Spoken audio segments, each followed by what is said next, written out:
In suburban Illinois, on a quiet cul-de-sac lined with trimmed hedges and motion-sensor porch lights, a single shovel stroke broke the silence. By the time neighbors noticed the freshly turned soil in the backyard, it was already too late. The man who once hosted summer barbecues on that same lawn was now beneath it. David Bennett had walked out of a 12-year marriage for someone new, someone exciting, someone who said all the right things. But what he didn't know was this. The woman he left everything for wasn't who she claimed to be. She had a history that no background check could uncover. And by the time David realized the truth, he wasn't just trapped in a toxic relationship. He was trapped in a plan that didn't just ruin his life. It ended it. But what if I told you? There were warnings, there were red flags, and the woman who orchestrated his downfall wasn't working alone. This case was buried in silence for nearly 2 years. Now, we're telling it all. Was David naive or manipulated? Was this about revenge or something darker? Let me know in the comments. Now, let's go back to when David was still alive. To the outside world, David Bennett had it all. At 42, he was a kind of man who made life look easy. A successful architect in Naperville, Illinois, he designed homes for people chasing the American dream, 2-story build with open floor plans and solar panel rooftops. But none of them seemed quite as polished as the house he lived in himself. It stood at the end of a cul-de-sac, a 3,400-square-foot colonial with white pillars, double-pane windows, and a wide front porch. There were seasonal wreaths on the door, fresh mulch in the flower beds. His wife, Christine, ran a part-time event planning business from home and volunteered with the PTA. Their teenage son, Noah, played varsity soccer and made the honor roll. They were the kind of family others looked up to, the kind people envied. But what no one saw, what no one even suspected, was how deep the cracks ran beneath the surface. Christine had begun sleeping in the guest bedroom a year before David disappeared. There were whispered arguments after dinner, locked phones, missed calls, a distance growing by the day. Their conversations had dwindled to logistics, groceries, Noah's games, who was picking up who and when. The love was gone, replaced by a kind of polite indifference. David didn't talk about it with anyone. He wasn't the type, not with his co-workers, not even his closest friends. But he had started going to the gym more. He'd lost weight. He bought new clothes, fitted button-ups, slim-fit jeans, cologne with an expensive scent he hadn't worn in years. Christine noticed, of course. She wasn't blind. She knew something had changed, but she didn't ask. Maybe she didn't want to know. But someone did notice. Someone paid close attention. Her name was Madison Wells. They met in the most ordinary of ways, on a work site. David had been overseeing the renovation of a commercial office building in downtown Chicago. Madison was the interior designer brought in by the client. She was younger, early 30s, with sharp cheekbones and a presence that lingered. Tall, confident, with a disarming laugh and a habit of brushing her hair behind one ear when she talked. She was professional, but just flirty enough to make David wonder if there was something more. At first, it was innocent. Texts about fabric samples turned into conversations about music. Phone calls that started about lighting fixtures ended with jokes and late-night laughs. David found himself smiling again, feeling seen, feeling wanted. It didn't take long before Madison started appearing in places David didn't expect her to be. Once at his favorite coffee shop, she claimed it was a coincidence. Another time, at a client mixer that she just happened to be invited to last minute. The signs were there, but they were subtle, easy to explain away. And David, lonely, emotionally distant from his wife, desperate to feel alive again, didn't question it. The affair began 3 months later. Christine found out before David confessed. She had seen the texts, ones he forgot to delete, and she didn't say a word. She simply packed a small suitcase, moved into the guest room, and quietly stopped setting a place for him at dinner. David took that silence as permission, a sign that the marriage had finally, definitively ended. By fall of 2021, he had officially moved out. He rented a condo near the lake, So Noah every other weekend and started talking about a fresh start. He introduced Madison to a few friends as his new partner, though no one knew much about her. And the few people who met her walk away with mixed impressions. She was charming, no doubt, beautiful, articulate, but something about her felt too controlled. She never talked about her past, changed the subject whenever family came up, had no social media presence except for a freshly made Instagram account with carefully curated photos, no pictures older than 6 months. Still, David didn't ask questions. He was too busy rebuilding his life. He was proud of his second chance, proud of how fast things were falling into place. 6 months later, Madison moved in with him, and that's when the pattern started to shift. David's text to friend became shorter, more infrequent. He stopped showing up to social events he used to love, missed his son's games, began canceling lunch plans at the last minute. "She needs me," he'd say. "She's going through something." There were small signs. He dropped 15 pounds in 2 months. He looked tired, distracted, paranoid, even. A friend from college who stopped by the condo one afternoon swore she heard someone crying behind a closed door, but David brushed it off. "She's just sensitive," he said. Madison's had a hard life. No one knew what he meant, because Madison never spoke about her past. But that past? It was very real. Madison Wells wasn't her real name. She had changed it 2 years earlier, after a restraining order was filed against her in another state. The details were sealed.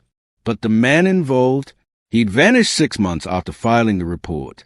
Police never connected the two events, because Madison was good at hiding things. Very good. And David was too blinded by hope to see it.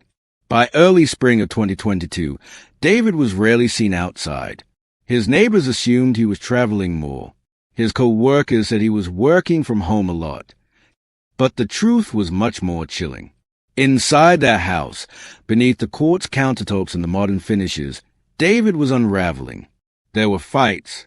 Screaming matches echoed through the condo's thin walls.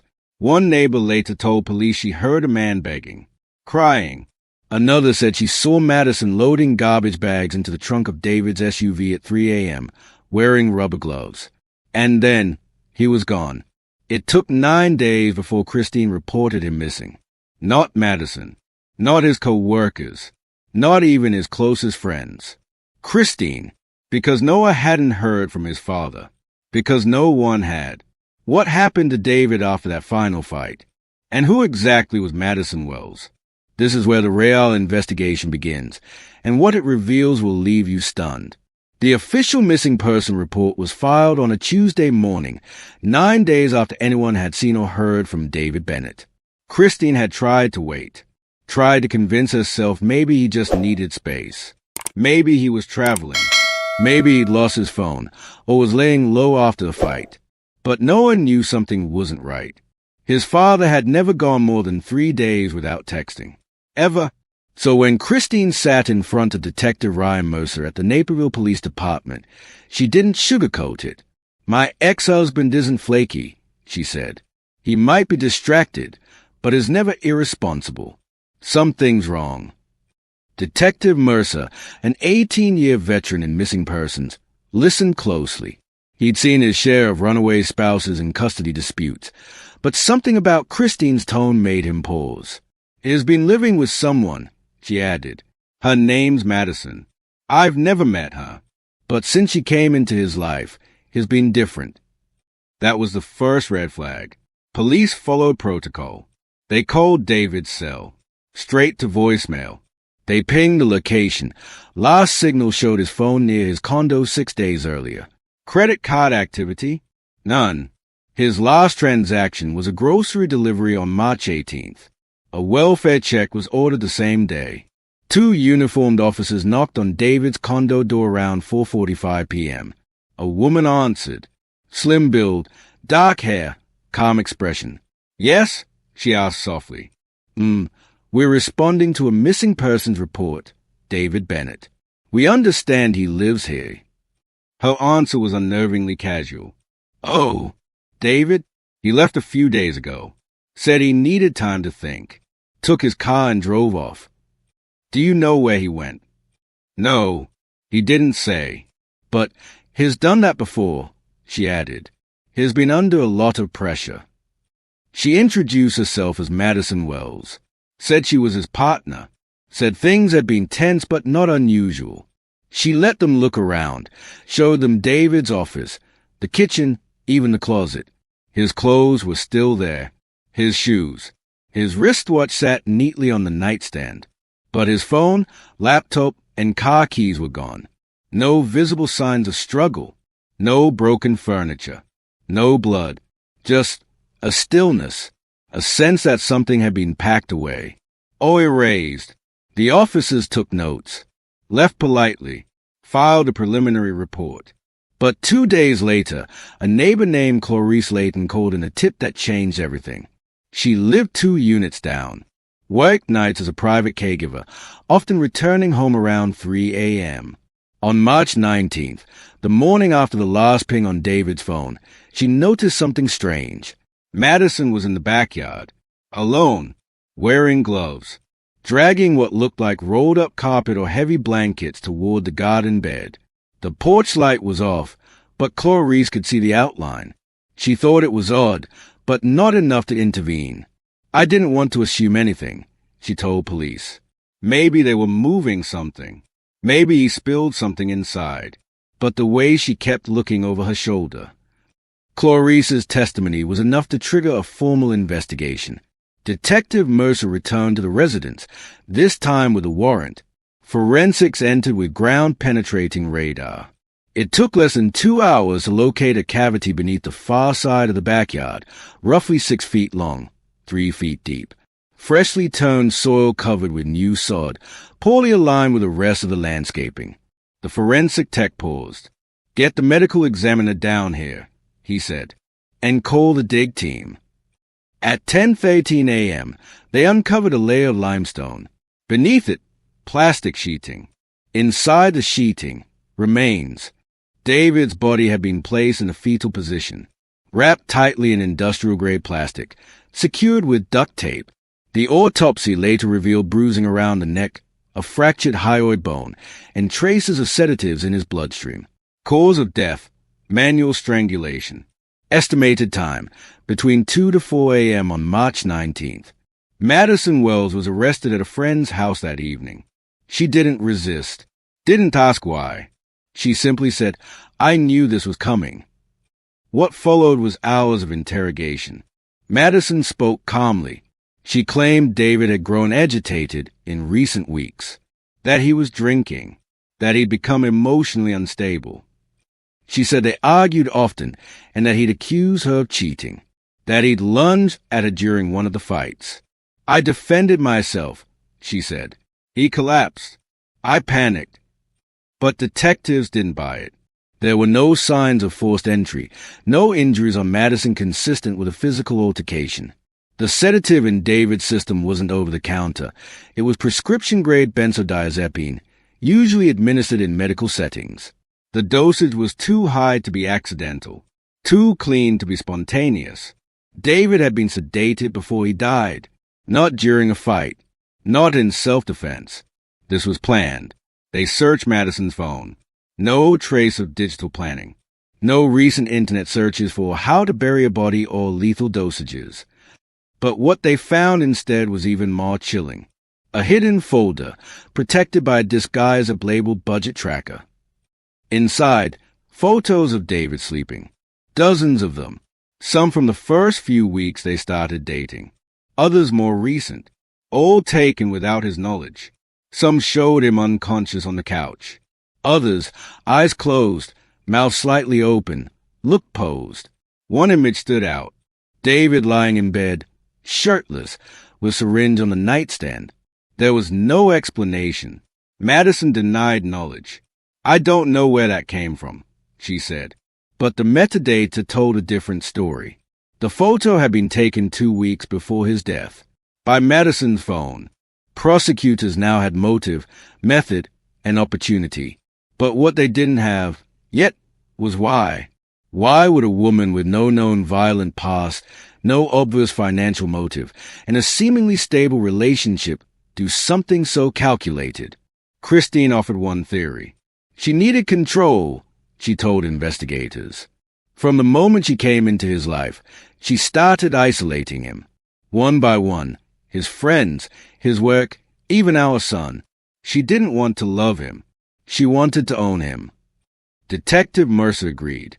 But the next break in the case didn't come from family, or neighbors, or police. It came from across state lines when a detective in Nashville, Tennessee called to report a cold case from 2018. A man named Caleb Morris. Same age range, same relationship dynamic, same method of death, and one common thread, a woman he once dated, a woman who had gone by a different name back then, but looked exactly like Madison Wells. What was Madison hiding in her past? And how many others had paid the price for loving her?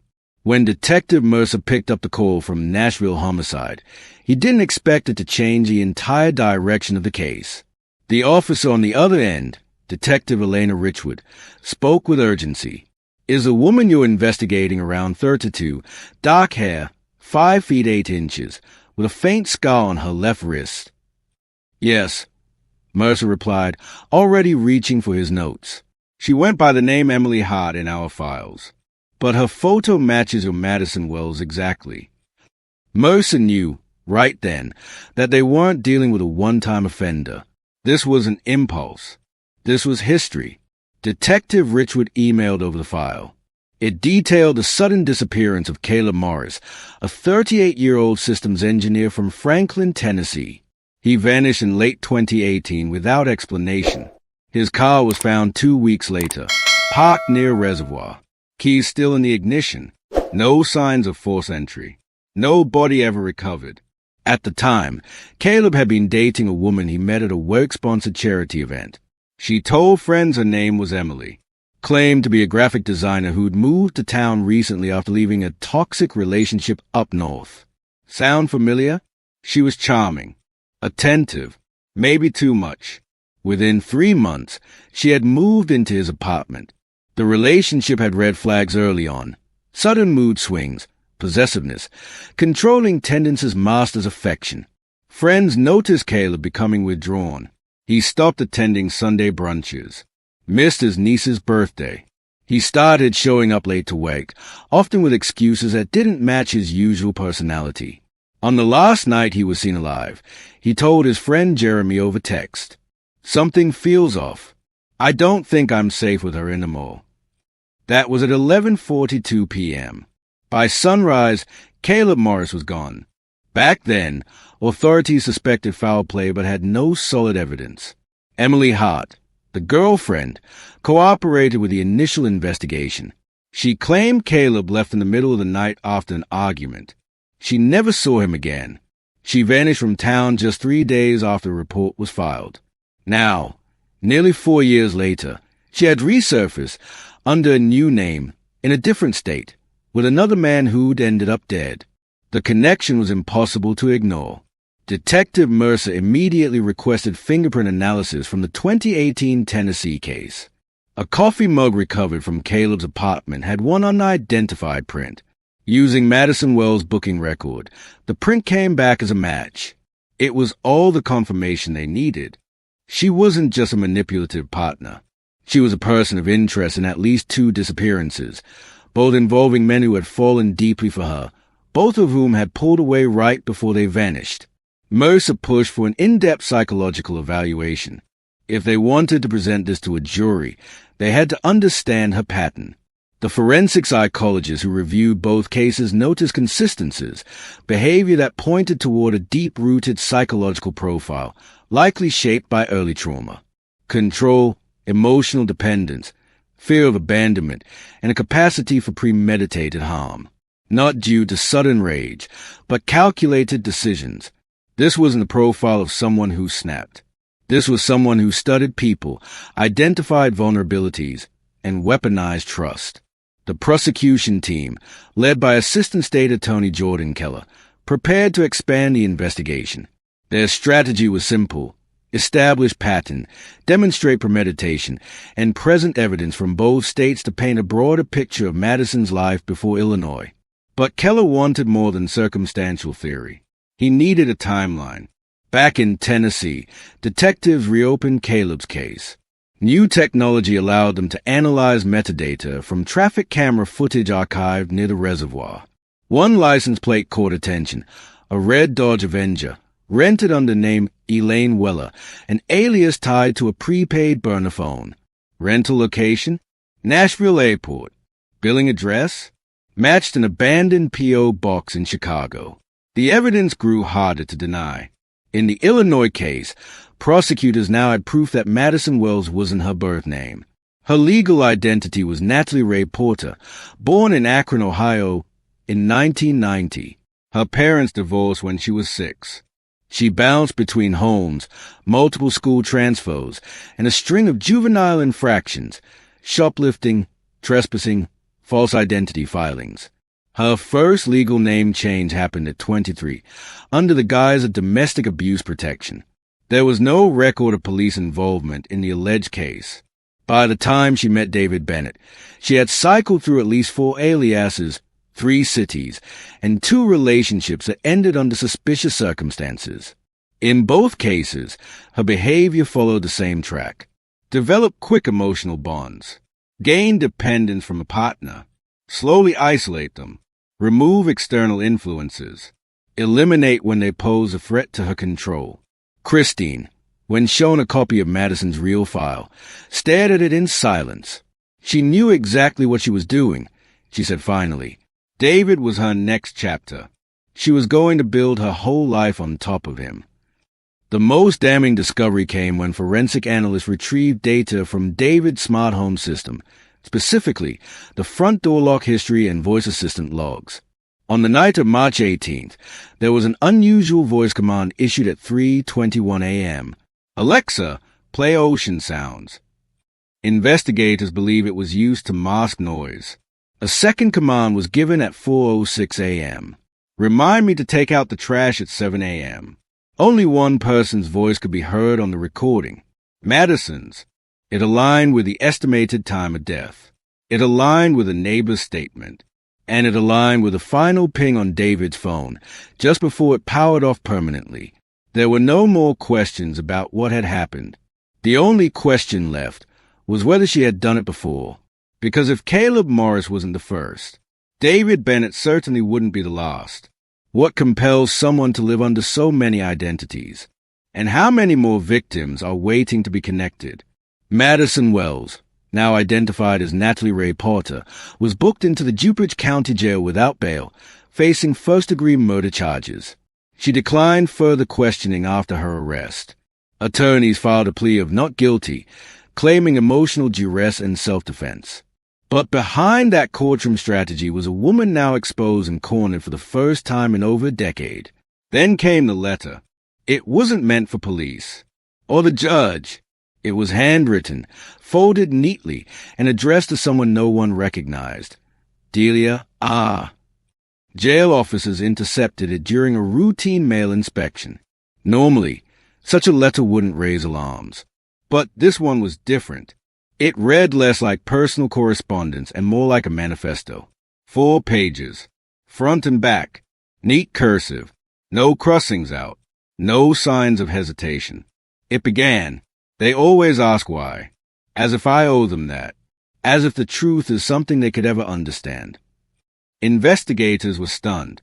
It wasn't just introspective, it was calculated, cold, almost clinical. She described her relationships, not in emotional terms, but as experiments. David was case D. Caleb was case C. Natalie wrote, "The key is timing. You have to find them right at the tipping point, between loneliness and denial, that space where they are desperate to believe in something new. That's when they give you everything." Psychologists brought in to evaluate her behavior flagged the document as high-value evidence. It showed intention, it revealed planning, and most importantly, it suggested pattern. Natalie didn't express remorse. She didn't deny her actions. She justified them. In her words, attachment breeds disappointment. Love, she claimed, was a lie people told themselves to avoid emptiness. Control, on the other hand, was measurable, reliable, real. The person named in the letter, Delia R. Dutt, took time to identify. After days of cross-referencing past acquaintances, prosecutors traced the name to Delia Roston, a former counselor at a juvenile detention center in Akron, Ohio. She'd worked there during the years Natalie passed through the system. Records confirmed it. Natalie had spent 6 months in custody there at age 15. Delia, now retired, was contacted by investigators. Her voice cracked on the phone. "I always knew she'd resurface," she said. "Even back then, she was different." Delia recalled a young girl who rarely spoke unless prompted, observed others quietly, and never got attached. While most teens in the facility cried for family or acted out, Natalie kept journals. Dozens of them, filled with character profiles of staff and peers. She wasn't documenting her feelings, Delia said. She was studying everyone else's. Natalie's mother, long out of contact, declined to comment. Her father had passed away years earlier. No siblings. No close friends. She had built a life without emotional anchors, intentionally. The prosecution moved quickly to file the letter as evidence under propensity reasoning to demonstrate behavioral intent. But the defense fought back, claiming it was private correspondence and unrelated to the case. They argued the letter's tone was theatrical, possibly fictional. Creative writing, they claimed, nothing more.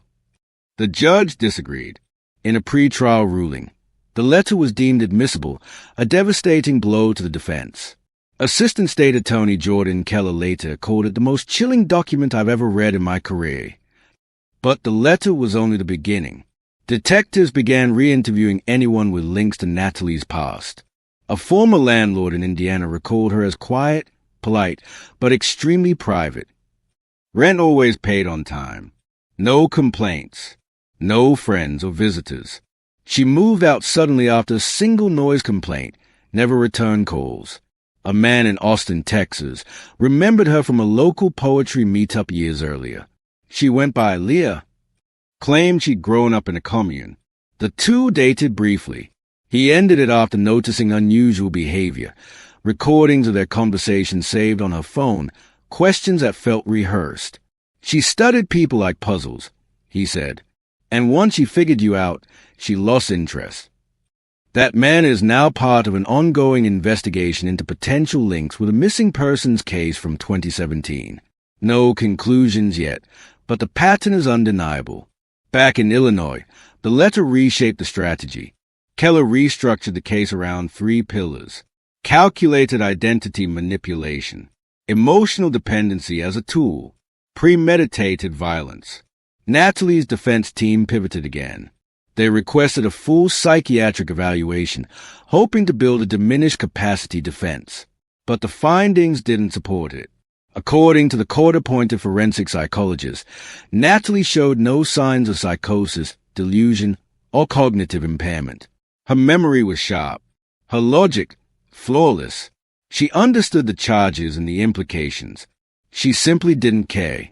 The psychologist's final note read, "Patient exhibits high-functioning sociopathic traits with marked absence of guilt, strong verbal intelligence, emotionally detached, but not emotionally unaware, capable of empathy, but chooses not to engage with it." The report was damning. It painted a portrait of someone who could simulate emotion convincingly but operated without true conscience. Someone who viewed relationships not as bonds, but as opportunities. The trial date was set. Christine and Noah would testify. So would Clarice, the neighbor who saw the 3 a.m. movement. Forensics would present the Alexa audio, smart lock logs, and the hidden photos on Natalie's phone. Tennessee authorities would attend as observers, building a mirror case on their side. But one moment stood out before trial. 2 weeks prior, Christine received a manila envelope in the mail. No return address. Inside, a single note. "He loved you until the end." That's what scared me the most. No signature. No handwriting match. But Christine knew. That was Natalie's final move, an act not of guilt, but of possession, a reminder that she still had the last word. Was Natalie's letter an admission, or a warning? And could there be more names on her list? The courtroom was packed. News vans lined the block. Court TV analysts debated the psychological implications of the letter. Reddit threads speculated about other possible victims. But inside courtroom 204B, the atmosphere was silent. Tight. Heavy. Natalie Ray Porter, still publicly known as Madison Wells, sat at the defense table, her posture upright, eyes focused straight ahead. No visible emotion. No acknowledgement of Christine or Noah sitting just a few feet behind the prosecution team. 12 jurors filed in. Ordinary people, now responsible for delivering a decision that would impact multiple lives forever. The trial opened with the prosecutor's opening statement. David Bennett didn't just lose his life, Jordan Keller told the jury. He was methodically targeted, isolated, and killed by someone who pretended to love him. This wasn't a moment of panic. It was a campaign. Each witness came with a specific piece of the puzzle. Christine took the stand first. She spoke clearly, but her hands trembled as she recalled David's transformation, how distant he'd become, how Madison gradually took over every aspect of his schedule, even replacing his family passwords. He was trying to get away, she said softly. He just didn't know how. The jury watched her, eyes glued to her face. No one blinked. Next came Clarice Layton, the neighbor. She testified to what she saw in the backyard. The early morning movement. The rolled-up object. Madison's gloved hands. I thought it was just weird, she admitted. But now, I can't stop thinking about how close I was to a murder scene. Detective Mercer took the jury through the forensics, the Alexa logs, the smart lock data, the drug found in David's bloodstream, and the plastic-wrapped body buried just 6 feet from the kitchen window. When the photos were shown, David's body, the backyard soil, the wrinkled sheet covering his face, the jury leaned back in their chairs. A few jurors turned away, but the most compelling testimony came from Dr. Shelby Harlow, the forensic psychologist. She walked the jury through Natalie's psychological profile. Cold empathy, patterned behavior, elevated verbal intelligence, a complete absence of guilt. She doesn't react to emotional appeals, Dr. Harlow explained. She doesn't feel remorse the way most people do. Instead, she calculates impact. Then came the letter. Jurors were handed copies. Silent reading filled the room. Some eyebrows lifted. Others remained still, eyes frozen on the final sentence. Control is the purest form of love, because it never leaves room for disappointment. The defense team had little to offer. They didn't deny the death. Their strategy focused on mental instability, suggesting a dissociative episode, untreated trauma, and a lack of intent to kill. But the evidence undercut that argument at every turn. David had been sedated. The grave had been dug. The timeline was airtight. The defense didn't call Natalie to testify. She sat silently throughout, expressionless, unshaken, even when her former partner's son stared directly at her. Noah gave a victim impact statement before closing arguments. He was the only father I've ever known, Noah said, his voice strained but steady. And she buried him like garbage. You don't do that by accident. The final day of trial came fast. The prosecution summarized each major point with precision. A carefully built relationship. A history of similar conduct under aliases. Clear steps taken to hide the crime. No sign of mental breakdown. Only cold, deliberate execution. The jury deliberated for 9 hours. At 6:43 p.m., the foreman returned with a verdict. Guilty. First-degree murder. The courtroom held its breath. Natalie showed no reaction. Sentencing followed a month later. During the hearing, the prosecution pushed for life without parole. The judge agreed. This court finds no mitigating factors that justify leniency, he stated. This was not a mistake.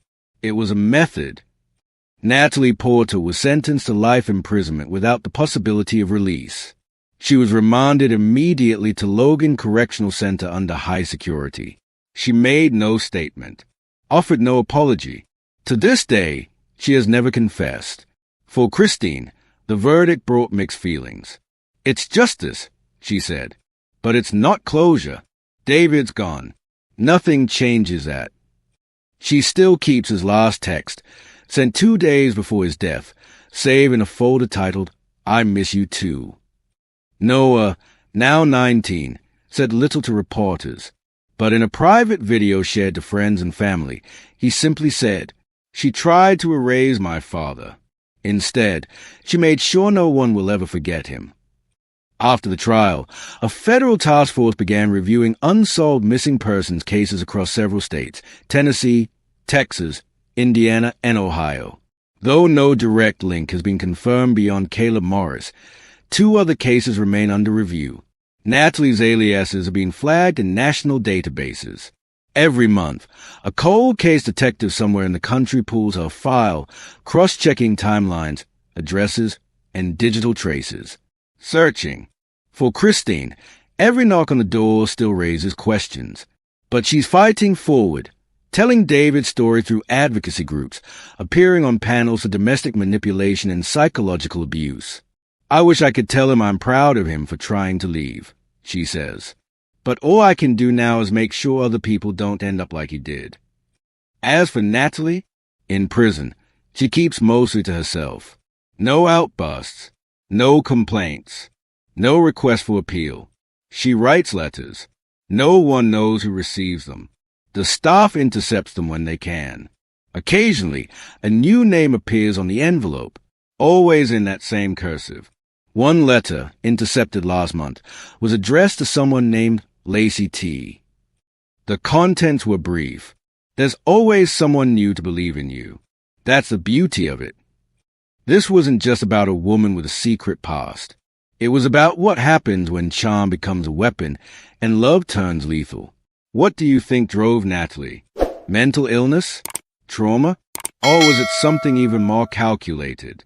Thank you for watching, and please don't forget to subscribe, like, and share for more crime stories.